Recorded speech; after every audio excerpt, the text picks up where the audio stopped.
Hey everybody, how you doing? Don't laugh, but I just finished reading Harry Potter and the Sorcerer's Stone. I know probably many of you have already read it and have loved it.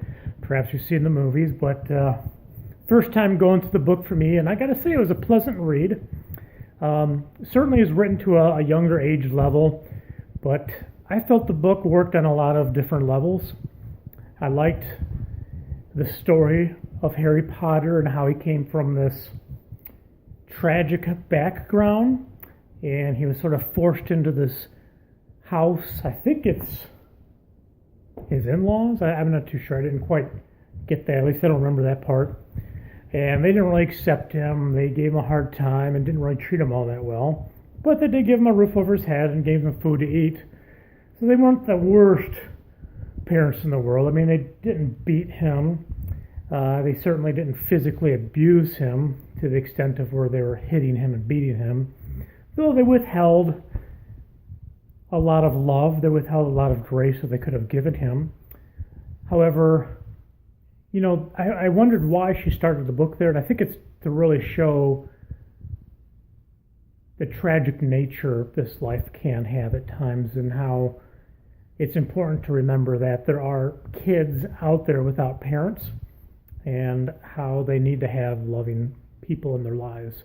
Not necessarily their parents, because some people are adopted, they don't go to their quote-unquote blood families, but certainly it's important to reach out to those younger kids and really just show them empathy, try to meet them where they're at, and help them grow as adults. And I thought that's where Dumbledore really showed his true compassion, because certainly he could have intervened in Harry's life at any time, because he's this great wizard. However, he didn't. He let Harry experience the newness of the school. He let Harry experience what it's like to be in class and learn magic from teachers like all the other students, even though he's a special kid. And as I said, Dumbledore, he really just kind of connected with Harry in that way. Because at the end of the book, he goes to see Harry in the infirmary and just lets him know that he's his friend and he's looking out for him and really there to help him out and guide him whenever he needs it. All right, so a lot of good lessons to be learned in this book, especially if you're a young reader. What's it mean to be a good friend? How to deal with fear and how to be brave. I mean, those are some good lessons that all young kids need to come away with. However, as I said, I think this book worked on many levels for the fact that, excuse me, I just got out of the gym, so my throat's a little dry, a little thirsty, a little parched. Could use some water right now. But as I kind of alluded to, Harry comes out of this very tragic background where his parents died, and that's a very deep topic. He's connected with this very evil wizard. So there's a very serious storyline that goes underneath what I would consider the upper level or superficial story initially with this first book. Now, I do remember seeing, Harry Potter and the Goblet. I think I remember watching that when it came out years ago. And I also remember watching the very last movie, the Dead Hollow or the Deadly Hollow Part 2. So I do think this story, and if the movie's anywhere closely related to the books, this story will become more serious and more involved with Harry Potter and his friends. But as I said, I don't know how closely it's going to relate to the actual movies themselves. So, curious book. I mean, it's fun to read.